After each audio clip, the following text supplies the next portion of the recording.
বাপি কি ভাই আনছে? পাইছি তো, হ্যাঁ পাইছি। এই যে এটা হুবহু এটা পাইছি ভাই। ও এই যে এটা এটা একদম 100 কত নিছে ভাই? 1300 না বেশি নিছে?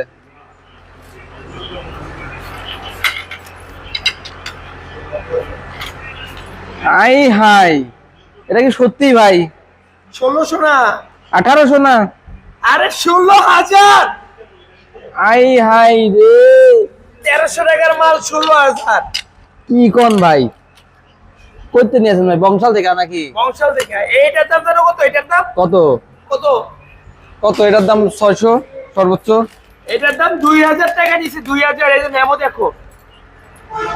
ও তাই তো, আর তুমি আমার দিয়ে পাঠাইছো কত বললা? 2000 টাকা। সর্বোচ্চ দুইটা মিলে নিলে 3000 টাকা লাগবে। হ্যাঁ। আমি এই দামে নিয়ে বাইক হিসাবে টাকা নিয়ে গেছি, আমার কাজ হইছে। এটা 16,000। আমি ভাবলাম গাড়িটা তো বন্ধ হয়ে যাবো, চায়না গাড়ি, এই জন্য মাপ চাই ভাই। চায়না আর্কের গাড়ি আমি মাপ চাই। আর্কের গাড়ি সিডিআই ভাই, সত্যি বলতে নেই মানা। আমার গাড়ির কাছে হইলো না, হলে না হোক, এটা চায়না আর্কের দাম হচ্ছে মাত্র 16,000 টাকা। এটার দাম হচ্ছে মাত্র 2,000 টাকা ভাই। আর্কে আর্ট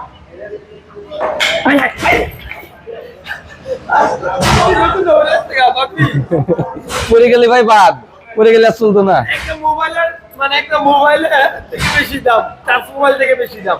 অবশ্যই। আসল জিনিসগুলো হচ্ছে কি, আমরা ব্যবসার পিছনে লাভগুলো দেখি, কিন্তু এর পিছনে কতটা পরিশ্রম, কতটা ব্রেন, কতটা কি খাটাতে হয় আপনারা জানেন না। কাস্টমার 12:39 কাস্টমার কাছে গাড়ি হ্যান্ড করে দিতেছি, প্লাস এখানে ভিডিও বানাচ্ছি। তার মানে বুঝলেন কতটা পরিশ্রমের ফলে এই জায়গায় আসতে হয়েছে। ইনশাআল্লাহ সব ভালো লাগবে।